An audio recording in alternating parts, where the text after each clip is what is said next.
If you or someone you know is upside down or underwater on your car loan, you're not alone. At least that's based on new numbers from Edmunds, an online resource helping people buy and sell vehicles.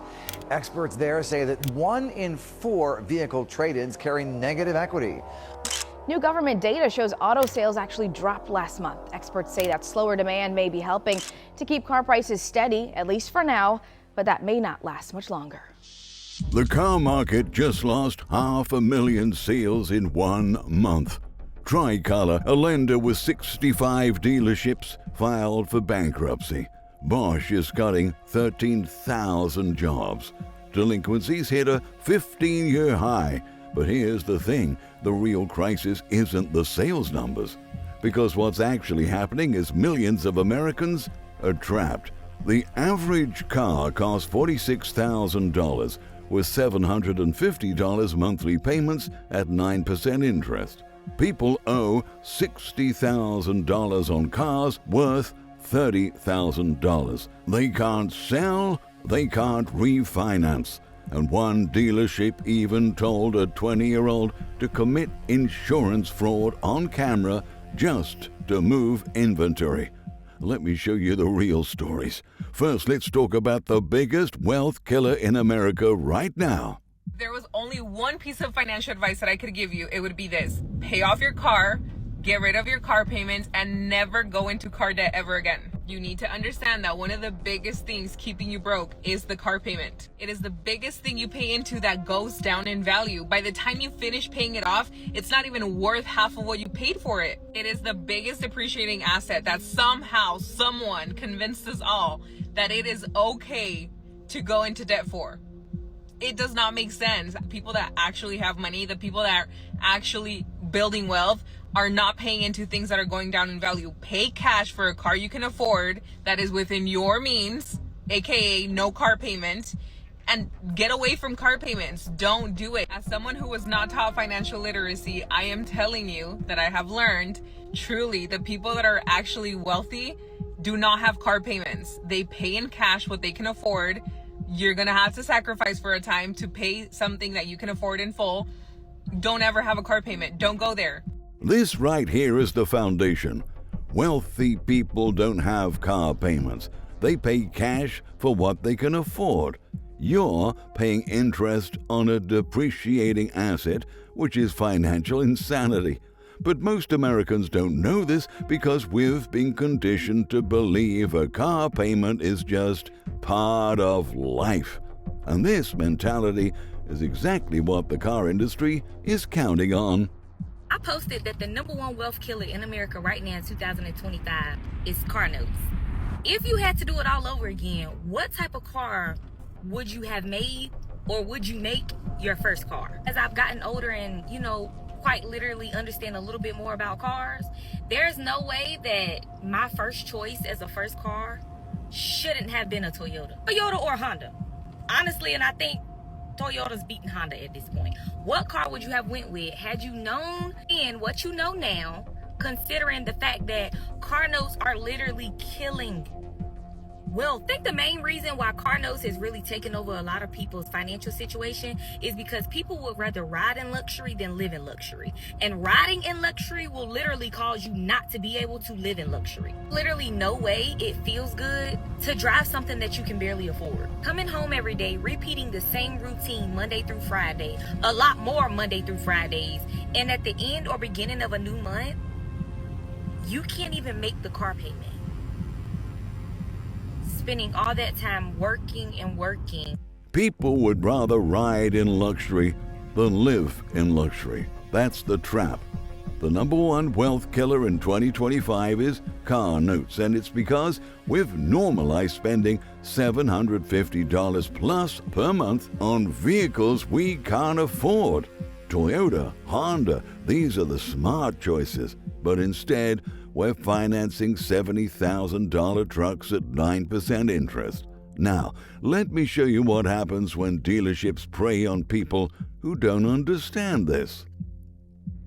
I have $60,000 worth of car debt, with about $30,000 of that being in negative equity. And let me tell you how the dealership scammed me, because I bought my car by myself back in 2022 and I got scammed, and I don't want y'all to get scammed. So let's talk about it. I went in spring of 2022 to buy my Jeep. I wanted the Jeep Wrangler, which is the hybrid car, part gas, part electric. And anyways, during that time, they didn't have a lot of stock because of COVID. And so basically they were going to order my Jeep and it would come within 3 months. Well, the dealership guy told me that they could put me in a Jeep off the lot for 3 months with no loan payment, and then they would roll the loan over to the new Jeep when it came in. I was like, oh, that sounds great. So I signed it. I didn't have any payments. My Jeep came in the mail. My Jeep came, I went and I picked it up. And y'all, when he sat me down, he handed me a piece of paper that said that the car was like $100,000. And when I tell you, I about had a fit, because when I had originally went in, the finance guy told me that my monthly payment was gonna be like $600. And then when I told the car salesman that when I was picking up the Jeep, he said that the finance guy lied and that's why he doesn't work there anymore. And now I'm stuck with $1,000 car payment. And the reason why I have negative equity is because somehow, and I still don't know how he did it. I worked with a lemon law attorney and I still don't know how he did it. But basically, when he rolled the first loan into the second one, he somehow kept it higher. I don't understand how negative equity works. I honestly don't. So if you ask me questions about that, I probably can't help. But basically, if I were to sell my Jeep today, I'd be lucky if I got like $35,000 on it, and I still owe $59,000. Yeah, so if you see this video, feel free to repost it, like it, comment, share, tell me I'm an idiot. I know I'm an idiot. I literally talked to like 3 different people and they're like, you know, everyone makes stupid decisions when they're younger, and most of the people that I've talked to, they've made stupid decisions when it's come to cars as well. And you know what? I have to live with it. But don't make the same mistake as me just because you want a nice car, because guess what? If I could go back, I would get a used Toyota or Honda and just stick with that. This is dealership fraud, plain and simple. $60,000 in car debt with $30,000 in negative equity. The bait and switch. No payments for 3 months, then we'll roll it over. Suddenly, she's staring at $100,000 total loan cost with $1,000 monthly payment instead of the promised $600. This is why Tricolor, a subprime auto lender, just filed for bankruptcy due to government investigations and alleged fraud. The entire system is predatory. But even if you don't get scammed, the math still destroys you. I can't believe this. So this weekend I had my vehicle appraised. I owe a little over $57,000 and I pay $1,100 a month. And when I purchased this vehicle, I paid over like, I don't know, $72,000, $73,000, maybe even $78,000. We put $10,000 down. And at that time, I did have it custom built. At that time, we were in a different financial state. So that's why I purchased it. And now that I am doing, or we are doing everything we can to get this debt paid off as soon as possible, just to be, you know, a little bit more comfortable, I am wanting to trade it in, because now I know that paying $1,100 a month for a vehicle is absolutely insane. So anyways, this weekend I had it appraised because I'm like, I'm going to go ahead and trade it in and at least cut my payments in half. And they appraised it at like $40,000. I almost flipped over. Like, I'm shocked, but I'm not, because I know that things depreciate so quickly. And so now, like, I don't know what I'm gonna do. I guess I'm stuck with $1,100 payment. Maybe I'll pay on it a little more at this rate and then eventually refinance it.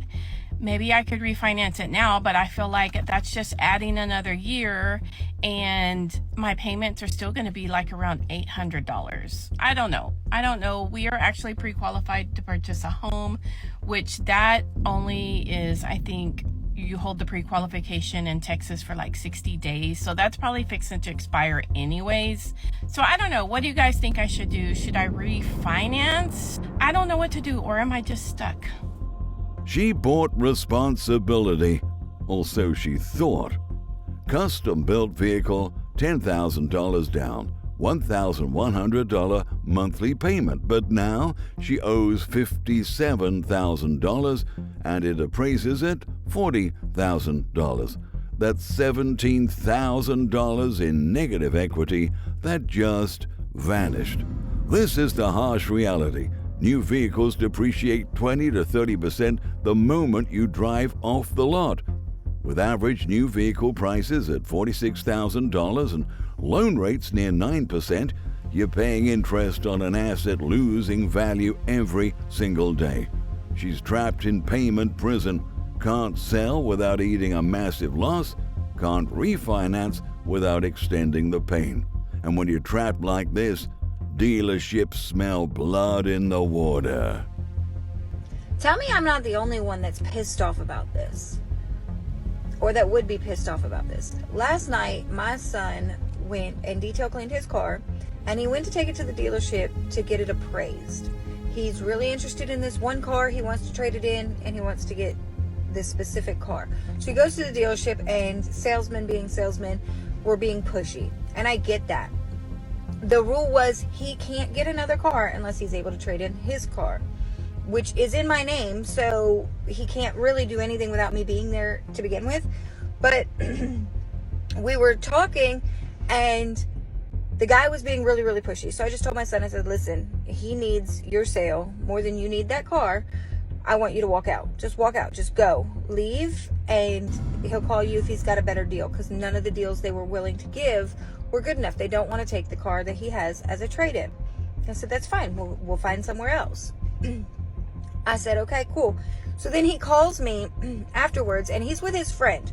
Now, mind you, my son is 20. He's never bought a car in his life. The car he owns, I bought it for him as a graduation present, which is why it's in my name. He's with his friend who's also never bought a car in her life. She starts telling me that she recorded part of this conversation, and I'm going to be mad about it because this dealership salesman is telling my son that I'm holding his car over his head and I'm using it against him, and he's never going to get anywhere because I'm holding him back, and he's a big boy and he can make big boy decisions. And I was like, yeah, that's how salesmen are. That's fine. She said, okay, well, I'm going to send you the recording. She sent me the recording. In this recording, this salesman tells my son, I don't know about all of the United States, but I know no bank on the eastern United States is going to take this Jeep as a trade-in because he owns a Jeep. I was like, okay, cool. Didn't know that being a salesman for Honda's used car division really gave you the qualifications to tell me what every bank in the eastern side of the United States would be willing to do. But all right, whatever. Then he tells my son, and I quote, the only way you're going to be able to get rid of this Jeep is to find somebody to buy it, or to hit something really, really hard and hope that the insurance company pays you what it's worth, or just throw a can of gas on it.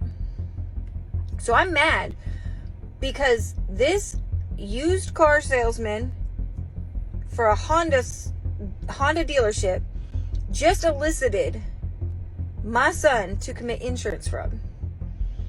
He suggested and recommended it not once but twice in this small little clip of a recording. He told my son and his young friend, these are both very young adults, barely over the age of legality, to commit insurance fraud. And I'm pissed because had I not been on the phone, holding his car over his head, this might have been something that some of these kids are willing to look into, willing to do. And you just tried to convince some young adults to go commit insurance fraud, who, by the way, when I heard the recording and I mentioned it to these two children over FaceTime, they're like, what are you talking about? I said, what he just did was illegal. And she's like, he's just talking about you holding the car over the head. I said, no, he just tried to get you guys to commit insurance fraud. I'm pretty sure that's fucking illegal.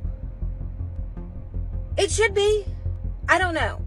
So I know the big head honcho over some of the dealerships, this one included, and I thought, well, maybe I'll call him and tell him what his salespeople are doing in order to get that sale. Desperation is deep, apparently. But I also thought about filing a police report, because if he's doing this with my son, then he's doing this with other people, and somebody's going to follow his instructions. And that's dangerous, because they don't know what they're getting themselves into, and it could ruin their life forever. So tell me, would you be pissed? Would you report it? And who would you report it to? Because I'm stuck and pissed and shaking. And I want to know what everybody else would do if they were me, because I can't make the decision myself. This is absolutely insane. A Honda dealership salesman literally told a 20-year-old to commit insurance fraud, hit something really hard, or throw a can of gas on it. This is what desperation looks like from both sides. Dealerships can't move inventory, so they're resorting to criminal suggestions. Meanwhile, young people with no financial education are vulnerable to this predatory advice, and some dealerships are just selling you broken cars outright. Welcome to today's episode of Am I the Asshole for Returning a Car I Already Bought? Let me explain before you come down my throat. Set the scene. I've been saving up for a car for close to 9 months, okay? I find a car that I like, and for the respect of this dealership, I won't say your name. I show up on Tuesday and test drive this vehicle. 2020 Escape. I have a 2017. I already knew that's what I wanted. I test drive it, anti-brake system light comes up on the dash. It hadn't been ran through the shop yet, so I gave it the benefit of the doubt. Silly me. They tell me it's gonna get ran through the shop and it'll be perfect, ready for me to pick up Thursday or Friday. I go in Thursday with my dad this time, had to bring in the big kahunas, and tells me everything checked out fine. Everything looks great. You're ready to take it as soon as you get your loan paperwork in. I'm like, perfect, I'll have it to you Friday and I'll be off on my way. Happy deal. It was not a happy deal. I show up today, ready to trade in my vehicle for a new whip. I jump in it and I make it maybe half a mile. Powertrain light comes on. Brake system light comes on. I'm like, last time I checked, I thought this ran through the shop. Immediately I get a pit in my stomach of, is this the wrong thing to do? I bring it back to the dealership, because your girl ain't a quitter. But mind, I've already paid for this car. I already have the check from my loan officer, like everything is already signed. Bring it back and say, what the hell is going on? They tell me they're gonna run it through the shop again. It's probably just a little communication error. I'm like, still hoping for the best, but preparing for the worst, but it'll be fine. Everything checks out. I get back in the car, okay? Back in the car that is already mine, technically. I make it 5 miles out of town maybe. Powertrain light, anti-brake system, the EcoBoost thing is going off. There's one more light, because I know there was 4, all pop up. I just bought this car and it's been ran through the shop twice now. Why is there lights coming on? So what do? I march my way right back into that dealership. And at this point, I'm fuming. My gut is telling me don't buy this car. Go return your money to the bank. Don't buy this car. And that's exactly what I did. I told them straight up, I don't care what you gotta do with the check, what paperwork I gotta sign. I don't want this car. It's giving me bad juju. And quite frankly, so are you guys. Because you couldn't even fill it up to a full tank for me, a new buyer? Whatever happened to customer appreciation? So that was my entire afternoon.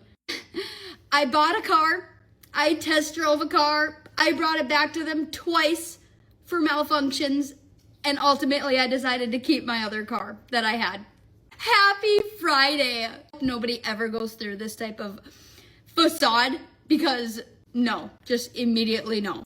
She saved for 9 months, test drove a 2020 Escape, and warning lights came on. Dealership said, oh, don't worry, we'll fix it. She bought it anyway. Big mistake.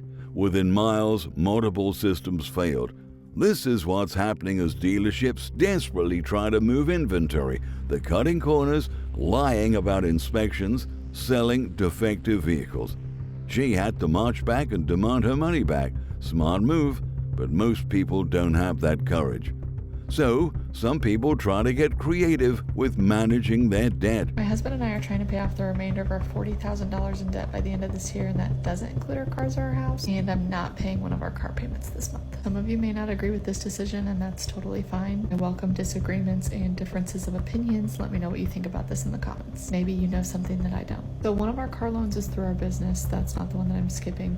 It is our personal car loan. This particular car loan allows us to skip a payment, no penalty or anything like that. I'm not just not paying it. It's called skip a pay, and you have to enroll in it. So this particular car loan is $680 a month, which is a large payment, and I'm aware of that. I've been pretty open that I don't mind having car loans, and I don't view them as bad debt. If you disagree with that, again, that's fine. That's where I stand on it. So because the interest on this car loan is low, like maybe 3 or 4%, and because it's a secured debt, meaning that there's an asset tied to it, I feel comfortable skipping the payment on this. I know we'll pay off my husband's truck next year, and I'm really just not that worried about it. What I am worried about is our high interest debt. So if I can skip the car payment this month for $680, I can make a $680 payment to our personal loan, which has a 13% interest rate. It will extend our loan term by 1 month for the truck, but once we can get our high interest debt paid off, then we'll snowball and get the truck paid off. And we plan to have the truck for a really long time. We're not going to get rid of it or get a new vehicle after that. So like I said, let me know what you think about that in the comments. Maybe you've thought of something that I haven't.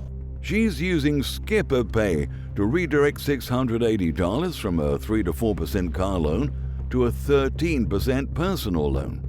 Mathematically smart. Attack high interest debt first. But here's the problem. She has $40,000 in debt, excluding cars and mortgage. This is the American debt trap, juggling multiple loans like a chess game, trying to optimize payments. The strategic failure happened years ago when she accepted that $680 car payments are normal. And when the juggling finally fails, this is what happens. Really at a loss for words. Today I just found out that my car is getting repossessed in the next 48 hours. And I'm just totally broken, as you can see. And you know, I tried so hard to make everything right. I tried so hard to fix my life, fix my finances the way I could. You know, I got that car with my mom before she died. That car got me through everything. It got me all the way through Florida to Maine and now to the middle of a mountain in the middle of nowhere. And not only am I about to lose, you know, even my shelter, but now I've lost my car, which is all I had left. And it's really hard to realize that you failed. And I don't know why I'm doing this video, but I guess I made a promise that I would always be transparent and show life the way it is. You know, and sometimes I try to escape through my art and my music and my videos and my art and all the technology, but sometimes it isn't enough. And it's a big shock to the system. I am completely drained of energy beyond repair. And the next steps now are just for me to try to move forward with, you know, in grace. There's so many hurtful things that have happened to me recently. Losing friends, losing money and losing transportation, on the verge of even losing my shelter. But I'm gonna have to try to find a way of making peace with this new reality of mine.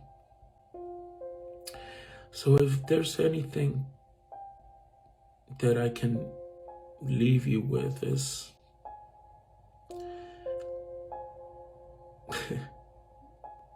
I don't know, other than please, if just be kind to me, I guess, and just don't judge me. I'll be okay, I promise. I'll try. But I just wanted to let you know that this is where my life is currently. And I'm just keeping it real with you, and I'm gonna try really hard to heal and to try to make it past this moment. And I just hope that you continue to help me and support me.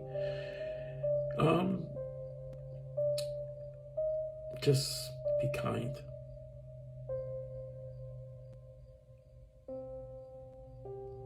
This is heartbreaking, but it's reality. According to the New York Fed, serious auto delinquencies are at their highest level since 2010.